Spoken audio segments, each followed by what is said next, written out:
So howdy, folks. Welcome to the June edition of Cattle Trails Showcase.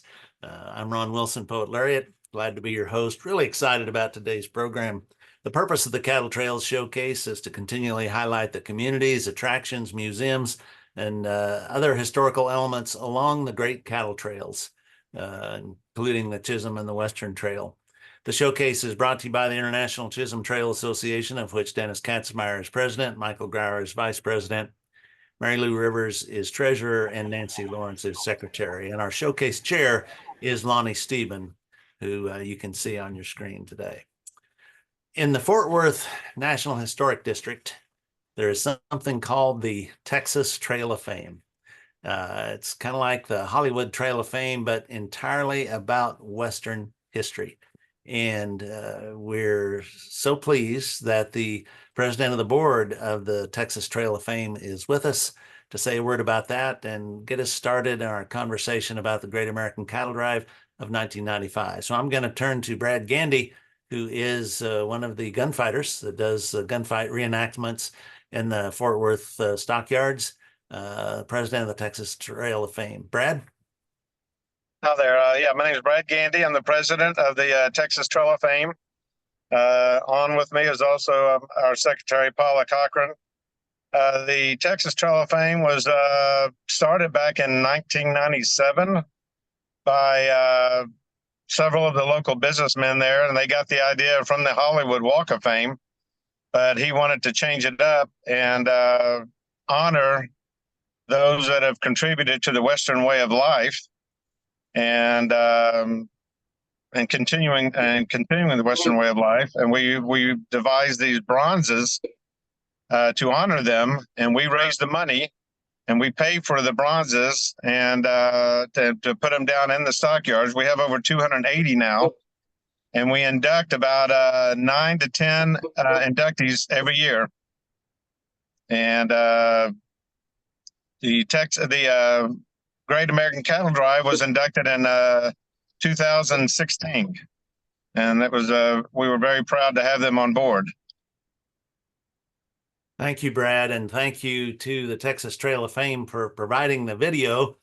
We have a series of slides that I'm going to start and play in just a minute, so we can learn more about the Great American Cattle Drive of 1995. And we're so thrilled that two of the cowboys who actually participated in that cattle drive in 1995 are our guests today.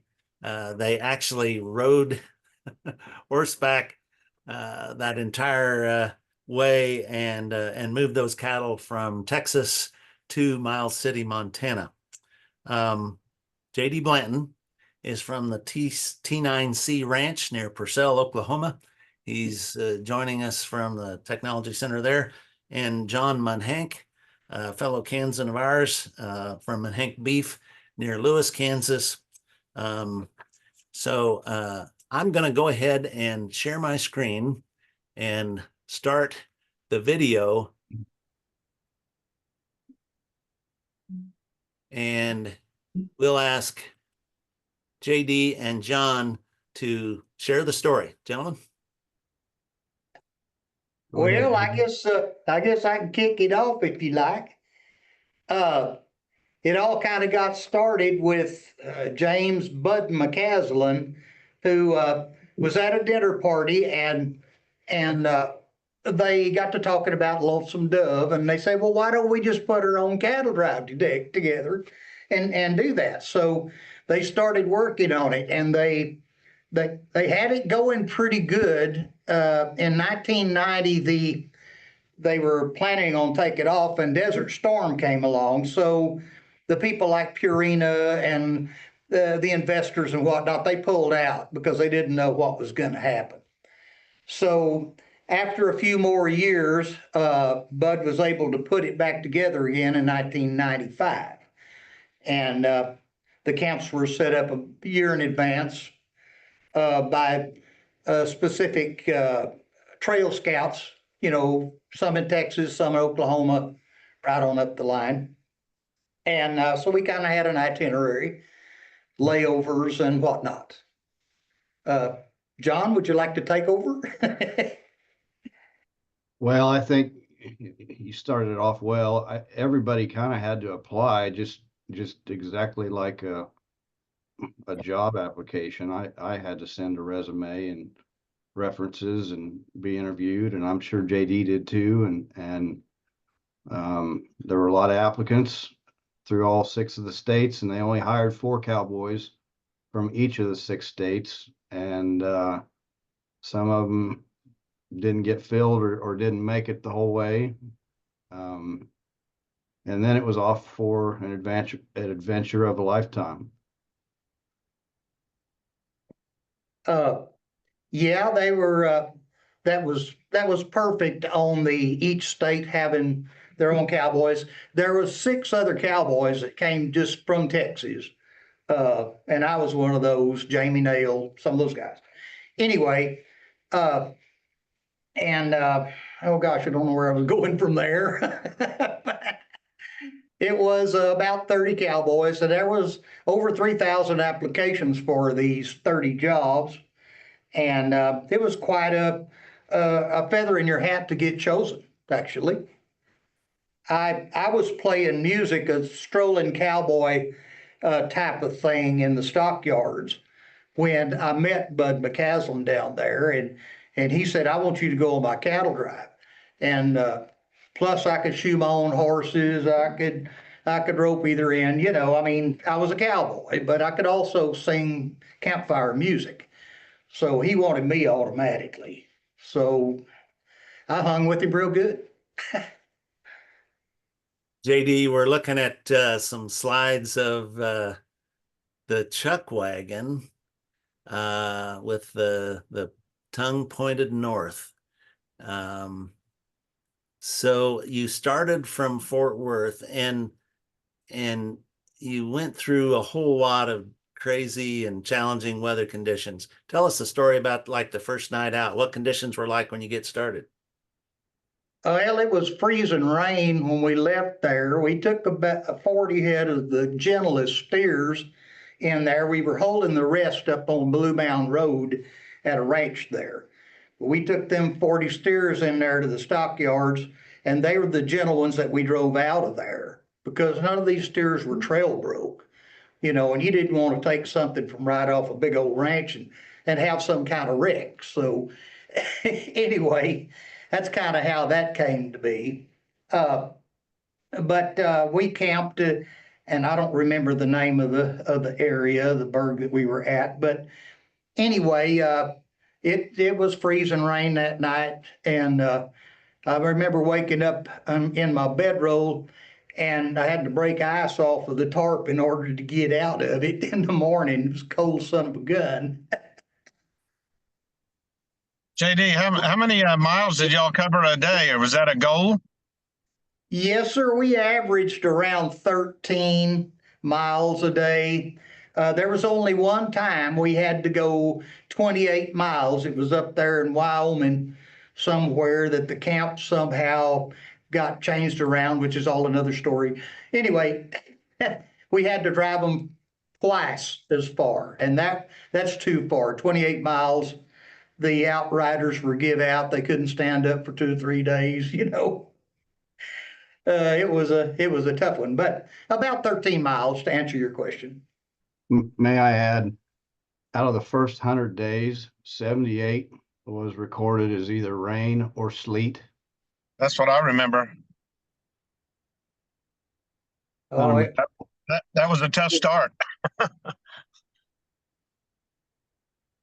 Yes, it was.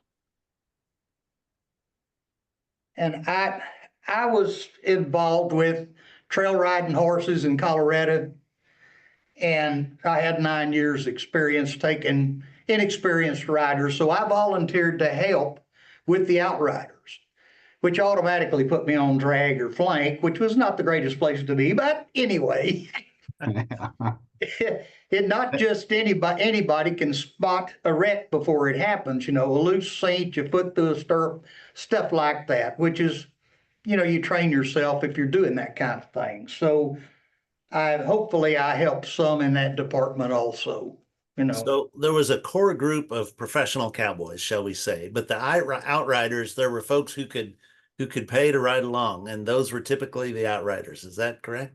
Exactly. Yes, sir. They could either bring their own horse and they paid a fee, or we'd furnish them a horse for another fee. I guess I'm okay to say how much. Yeah. It go was ahead. $100 to ride along, $100 for a horse to rent for the day.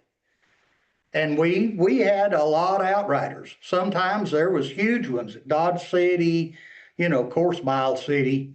There was other places that was sparse out across, Wyoming or somewhere where we didn't really have all that many riders. It might be anywhere from a dozen to 20 or something. I wish there was a record of how many people paid to ride along. Yeah, I don't know. Jerry Owen was kind of in the main guy in that deal. So if anybody could tell you, he probably could. Any outriders that signed on, did any of those make it the whole trip, or was it just a day or two at a time? Well, no, none of them did. We had a girl from Switzerland, but I don't think she got with us until we were like in Oklahoma. There was some of the investors people, Nan Creel and Ed Creel, they put some steers in the herd, and they were also investors. And she rode along, but she got injured up in, I don't remember if it was Oklahoma or Kansas. Anyway, a horse got out from under her or something, and she had to lay out for a while. Uh, of course, Annie Golightly, she went along. She was not a paid cowhand. She actually sold just about everything she had to be able to go on this trip to write a Wow. book. She wrote a book called Dreams and a White Horse, I believe is the name of it. Anyway, it was about the cattle drive and all. She has since passed, but she was also an entertainer. She played some kind of there in the stockyards, as well as other places, I'm sure. But anyway, she played some along the way. She and J.W. Beeson, both very good musicians, and helped add to the atmosphere of the cattle drive. I was also one, but my second job, I wanted a contract, so I had a contract with the cattle drive. JD, did Steve Schick, did he go the entire way, or would he just meet up with us every now and then? He met up with us every now and then. I'm sure there were special places that the cattle drive Bud or whoever wanted him to specifically be there for certain, I don't know why, but anyway, he did write the Great American Cattle Drive song and sold CDs at that time, or cassette tapes at that time is what it was. So you could buy one of them in the souvenir trailer. I had one also, but John, you had an incredible story to tell about an encounter in Oklahoma, and it takes us back to those times. Would you want to share that? Is this the Watunga story? Yes, it is. All right. So we were, everywhere we went, we kind of got attention whether we wanted it or not. But we were in a restaurant and a bar late one night, and things got pretty elevated and tense, I'd say. And we never had fights anywhere we went. And we could kind of feel something coming on. And one of the cowboys that I told you on the drive, he was one of the tougher guys I've ever met. And he kind of de-escalated things with this guy. And this guy was claimed to be a state wrestling champion. And so Jimmy said, well, let's just go out in the parking lot and have a good old-fashioned wrestling match. So we all went out to the parking lot, and we weren't going to let it turn into a fight, but it was a wrestling match. And this state champion hit Jimmy so hard that he literally ruined his pants. And he had to go in the bathroom and cut his underwear off. And few days later, we went further north and we were camped at the Selman Ranch, just north of Woodward, and it's a beautiful ranch. And we had a few days off there, and I had a horse that had been electrocuted that I need to get home to my family ranch, and I was going to trade out some other horses with him, and so I took Jimmy with me, and we arrived at my parents' house, and on the back porch they had their recycled newspaper stack, and on the front page of the Wichita Eagle, well, I got to go back. The Oklahoma City bombing had occurred, and we were without media. We had very little knowledge of what was going on in the world. But on the front page of that Wichita Eagle was Timothy McVeigh and his accomplice that bombed the Oklahoma City building.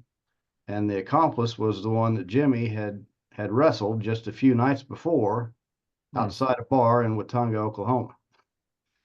Anyway, we kind of thought, holy cow, could that be real? And anyway, it's just a small world, the people you met and ran into, and most all of them were good. There was just a couple bad, but we returned back to the Selman Ranch, I think on a Sunday, and while we were gone for the weekend, our cow boss had quit, another cowboy had quit, and there was a lot of concern as to how much further this cattle drive was going to go. So did somebody step up and become trail boss for the remainder of the trip? Yeah, and it wasn't quite the remainder. They had to kind of balance a few of us to try to take charge. At one point in time, it was a couple of us, and then it became two other guys, and then it kind of became a fifth guy. And there was quite a bit of responsibility, but it was mainly just dealing with the trail scouts that set up the camps and the logistics and the places we need to go. It strikes me that that this was like the challenges in a way of the earliest cattle drives. I mean, you had to have feed, you had to have water. Thank goodness for those trail scouts. I mean, the logistics of this are just amazing, that they would find a site where and routes that you could take. We see scenes of these longhorns on the highways, and what an amazing proposition. It was amazing. And I tell you, I remember pulling into our camp. We're just outside of Garden City, Kansas. And there was an older gentleman that had a ranch there that we were going to camp on his property. And he had some sort of either a heart attack, stroke, or something. And they had him loaded up in an ambulance. And he made the ambulance wait at the end of his driveway until we drove the herd into his property. And he said, I'm not leaving here until I see this happen. And that just went straight to your heart to know somebody thought of us that much. That's pretty cool. So JD, what are your favorite recollections of this? Oh gosh, well, I met my wife. Yeah. On that. Good answer. Good answer, JD. Gosh, the whole thing in itself, that's really my cup of tea. I mean, really, if I was physically able to, I would do it again. I don't think I can. I'm too dang old. But but it was a real feather in my hat, and an honor to be able to go with these great cowboys. I mean, not just anybody that can set a horse could have done this. All these guys could rope. All these guys could read cattle. They were hands, and I take my hat off to every one of them. I do as well. And I tell you what, there's so many neat things that happened and things that continue to happen. There was a painting that you put up on your slideshow earlier of a big lead steer called Freckles. And in 2017, my wife and I won a national award for the Beef Improvement Association, and we were in Athens, Georgia, to accept this award. And I took a picture of that painting of Freckles, and we were in this beef pavilion at the University of Georgia, and I'm standing outside of that dinner in the parking lot ready to get on the bus, and I'm talking to a guy by the name of Mr. George from Emporia, Kansas, and his brother Jay George did a painting of the cattle drive, which I have a copy of in my house. Wow. And he said, "Did you see the longhorn steer in there and the plaques about the Great American Cattle Drive?" And I said, "No, I didn't." So I turned around and went back in there in that pavilion, and that's where that painting of Freckles was. And then they had the head mount of Freckles, and somebody had purchased that steer in Miles City, Montana, sent it to Georgia, and it lived the rest of its life there, living on university grounds, and was kind of a mascot out there for the people driving by. And then when it eventually died, they mounted him and they honored him there. And I was miles and miles away from home or even thinking about the cattle drive, but it's just kind of a small world to run across those type of deals. And that legacy lives on. I shared with the guys earlier, the fella who does the farrier work for us here at our ranch near Manhattan, Kansas, had ridden with his dad. He was just a little kid and rode 5 or 6 miles, he said, in Northwest Kansas, where they lived at the time. Lifetime experience that he remembers to this day. What was there a story about a dog that accompanied the group?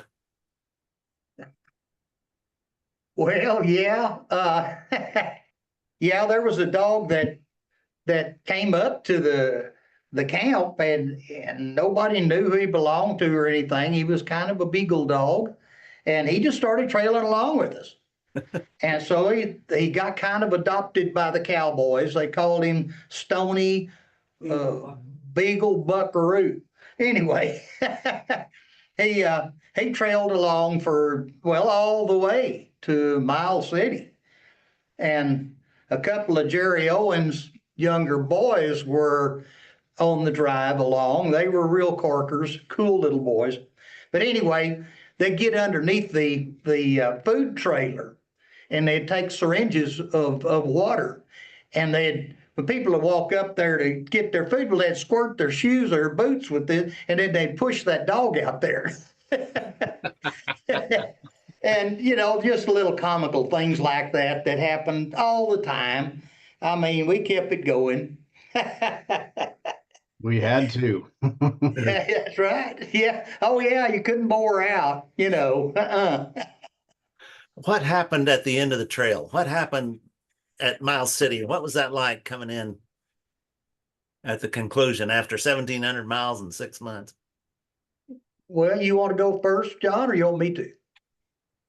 Oh, it was an exciting time, and everybody kind of felt the reality of it coming to a conclusion.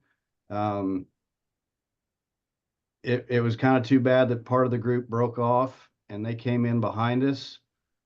But at least they finished and they accomplished their goals as well. There's a huge celebration there. The streets were just lined with people. I think all the hotels and motels were booked. Nice state celebration to end the drive. We had a big auction of all the equipment, and any of the cowboys that wanted to sell their horses or tack could partake in that, and most of them did at some level or another. I sold some horses, and I know some people that sold everything, but it was just a great feeling of accomplishment. Yeah, I can say that for sure. About the last 3 weeks, I was getting kind of tired, but when you see the lights of or the city of Miles City, it perked me right up. I had Jerry Owen to help me, and we held back one steer and let the other ones go past at the marker for Miles City. And so we drove the last steer into Miles City. I did that when we got to the Montana line. I held one back. I was already on drag, So, so anyway, I was really glad to see, the steers sold. They didn't sell as high as everybody thought they were going to. But anyway, some of the steers didn't sell. Some of the steers, like Bob and Mary Mike McKenzie, they took some of theirs home and they took them to the stockyards, and they were the seed stock for the cattle drive that they have in the stockyards each day. They helped get that started. They're both passed on now, but Mary Mike and Bob McKenzie. And it could have been some of the other ones too. I do not know the full story there. But anyway. That'd be a natural. Those after all those steers have been through, they'd be well trained for purposes of the cattle drives in the stockyards, which occur twice a day, every day now. Yes. In the Fort Worth Historic District. One Did, thing, did any of the cattle lose weight or anything by the end of the drive? I'm sorry, say what? Did any of the cattle like lose weight on the drive, or did it? Actually, they gained on an average about 10 pounds. Oh, cool. Yeah. Oh, the layovers helped a little bit, we had a few of those. They were part of the itinerary, we stayed like a week or something at the Selman Ranch. They did quite a bit of videoing of the cattle drive, picture taking and the like. Remarkably enough, we were told that every single steer made it to the end of the trail. Amazing. that's right. We lost a few horses, but every steer made it. Amazing. What an accomplishment. One thing you were talking about the logistics and the issues that resembled the times of old. At the end of the drive, going through northern Wyoming and into Montana, we had to cross some Indian reservations, and there were quite a few threats made towards us. They didn't want us to cross. They didn't want us to be allowed to camp on their ground. We were threatened. We were worried. There were people carrying guns. So that goes right back to the 1880s. Yeah. Incredible. Let's see what questions folks might have. We'll open this up for anyone to unmute and ask a question, or I have a question, Ron. fire away, Oren. Well, I got to ride on the, got my belt buckle here. Oh, good. Good for Oh. you. I rode the day before the guys hit Dodge City, and then they had a big celebration there. And the funny, first of all, I got to meet Dancer Davis, and we kept in touch for years, and he did a bunch of school programs around here, and then he put out a newspaper, and then we did a radio show. He did a radio show, which we carried, and I've lost track of him. I've been trying to track him down for years. So if anybody knows how to get a hold of Dancer, I'd love to know that. Dancer passed away Oh, we did. a couple of years ago, about 2 years ago. He was living in Montana. I don't know the exact place, but he has went on to greener pastures, so to speak. He was a fine entertainer, though. Man was a great person for talking about stuff. He just had a way with doing that. A few times, Bud had he and I go to a radio station somewhere, and I'd play a song or two, and Dancer would do some narration or talking of the cattle drive. It was quite cool. Yeah, and he'd show up at my house with his Cadillac with the big longhorns on the front of that there. And he was quite a character, and he was the first person I met. And then I got to talk a bunch to Walt Seacrest, who I think was the wagon boss there. Right. And Yes. I met Bud McCaslin, and J.W. Beeson and some of those people like that. But the interesting thing for me was we drove those herd, I don't know, 12 miles or something that day. And they actually, as the outrider, they actually let those of us that knew what we were doing, be right there among the cattle. It wasn't like we had to be 50 yards away or whatever. We were right up in there, mostly riding drag. But when we got there, all you guys packed up in pickup trucks and headed in for town to probably hit the bars or something like that. And so right after everybody, all the cowboys had left, a tour bus pulled up full of people. They wanted to know all about this. And so I was the one that kind of told them the whole story about the cattle drives and the history of that. And fortunately, I'd studied that enough that I knew that, but it was crazy that I had to talk to all the tourists because all the regular cowboys had gone into town to get a beer, I think. And they all came back later because they had a big celebration and a big tent set up, and the John Wayne impersonator was there, and I think J.W. sang some songs, and Miss Kitty from Dodge City was there, the mayor of Dodge City, I think. And anyway, it's kind of a cool deal. It had also rained 5 to 7 inches, and our camp was a pure deluxe mud hole. Yeah. Anyway, that was my story there. I'm sticking to it. Yeah. Yeah, Ford Motor Company threw us a big party out there just before we went into Dodge. They had some antique Fords out there too, didn't they? I reckon. One thing I can say about the going into Miles City at the end of the trail, we did get our official cowboy buckles. You had to be with the cattle drive all the way from Fort Worth to Miles City in order to get one of these buckles.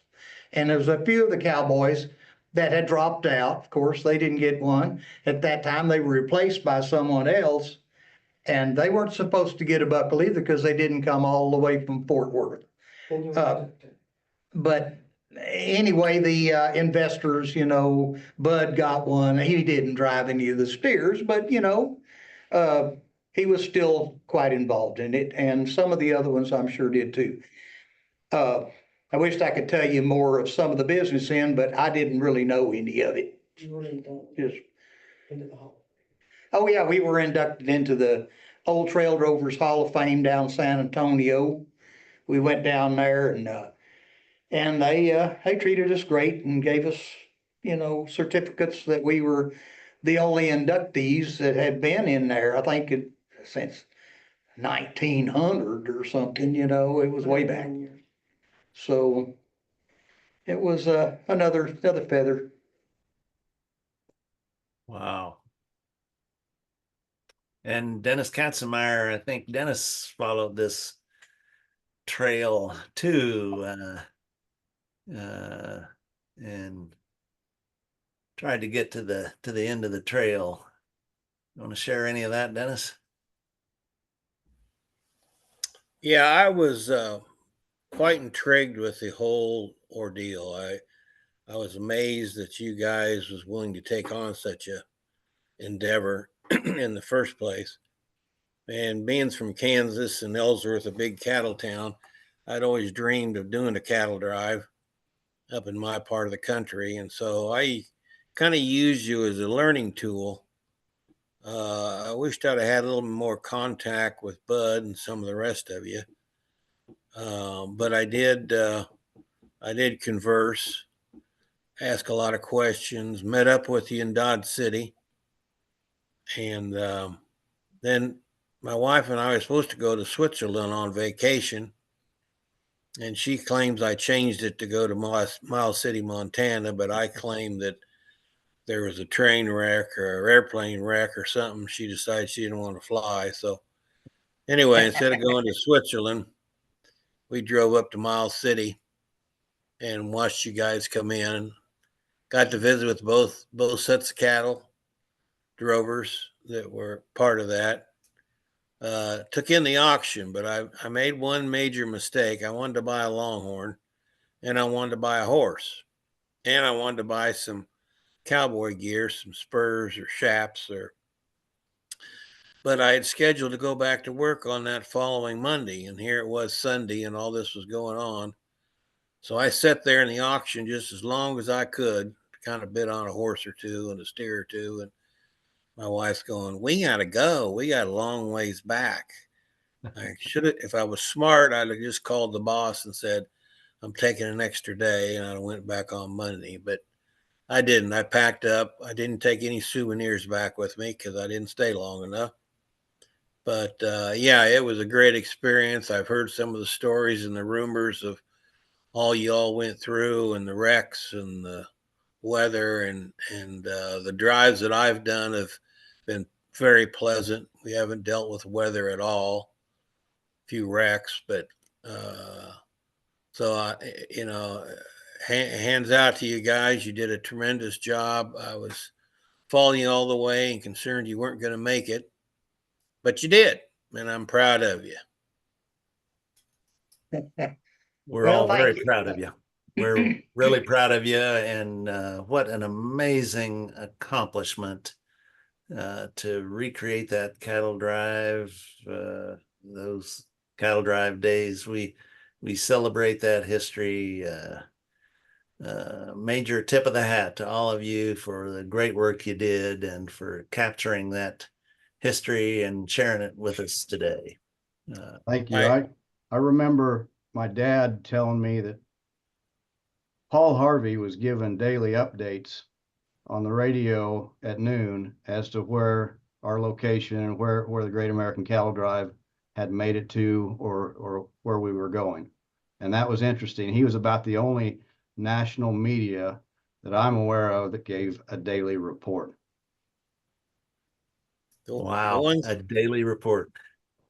The one thing I might add to my comments is, after I experienced you guys and learned all I could, the 150th anniversary of the Chisholm Trail, a group of us put a cattle drive together from south of Caldwell, Kansas, to the Ellsworth stockyards. It was a 3-week, nothing compared to what you did, but it was a 3-week drive up through a little bit of Oklahoma and mostly through Kansas.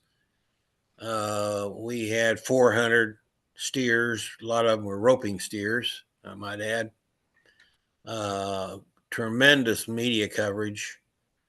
Financially, we came out really good. We've got belt buckles just like you. And so I learned from the experience and put it to practice. And we did a nice, neat drive for the 150th anniversary of the Chisholm Trail. Yeah.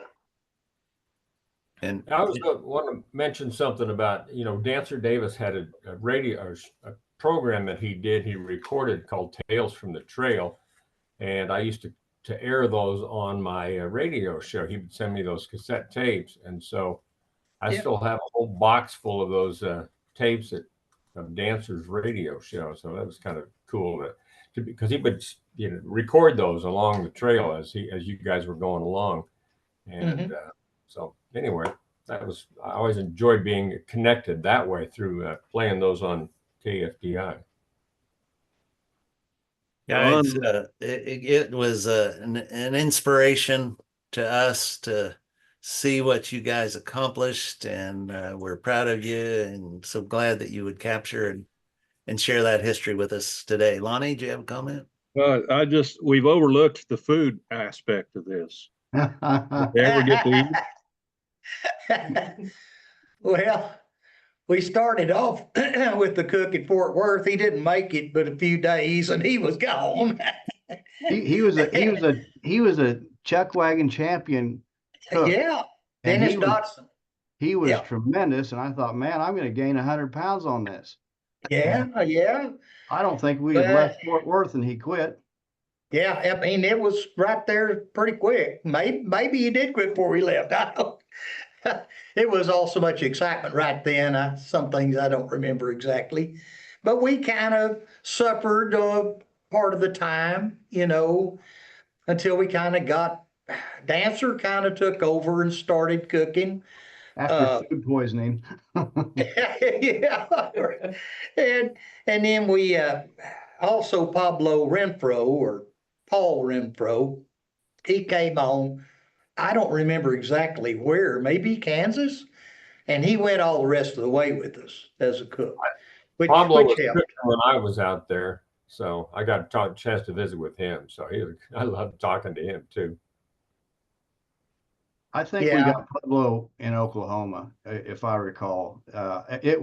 We didn't go that terribly long without decent food, but boy, I tell you, we got up into Wyoming and Nebraska and Wyoming when it got hot, and we had refrigeration issues, and things got a little dicey sometimes on as to whether or not you should eat it or not. Oh, wow. And there were some good highlights. There we was there at Scott City, Kansas.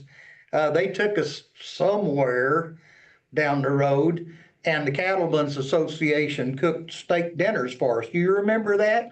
Oh man, that was some of the best steak I think I ever ate. Anytime we got near a town, the town people would always be bringing us food and cakes and desserts Yeah, and you'd come out and visit in the evenings, and we got good meals when we were close. Now, when we were out in the open, far away from anything, that's where we had to make do on what Dancer or Pablo or whatever could do. But as we Right. got closer to towns, there were so many donations of wonderful food, and they just wanted to meet us and be a part and donate, and it was very generous and nice. well put, well put. I would like to mention the Vision Quest people. They were a group of boys that had gotten in trouble, and I think their next step was reform school. So they were going along camping, and they went with us and helped us tear our camp down, move it to the next campsite, and set it up. And it really relieved us from a lot of drudgery duties that we would have probably had to do if they weren't there. So, and they all graduated with high honors for doing that. So anyway, they've been mentioned.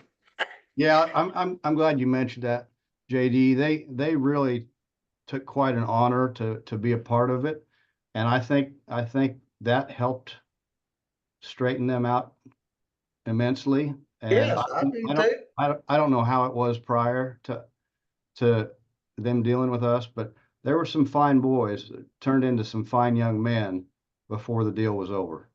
Yes. Well, and we were kind of like, hell, not gods. What's the word I'm looking for?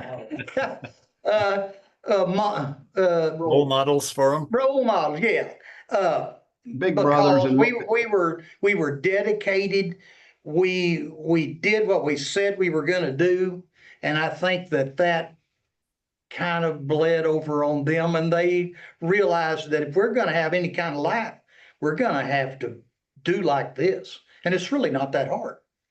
I remember in Fort Worth, before we left, we were down there for a month branding all those big trophy steers and trying to get them trail broke. And we'd have to brand these steers, and some of them were little ropers like you had in that are easy to get a hold of. But then some of these big trophy son of a guns, it'd take 3 horses to pull them down. And there was no way to get them in a chute. So we had to rope them and stretch them out, put them on the ground and brand them.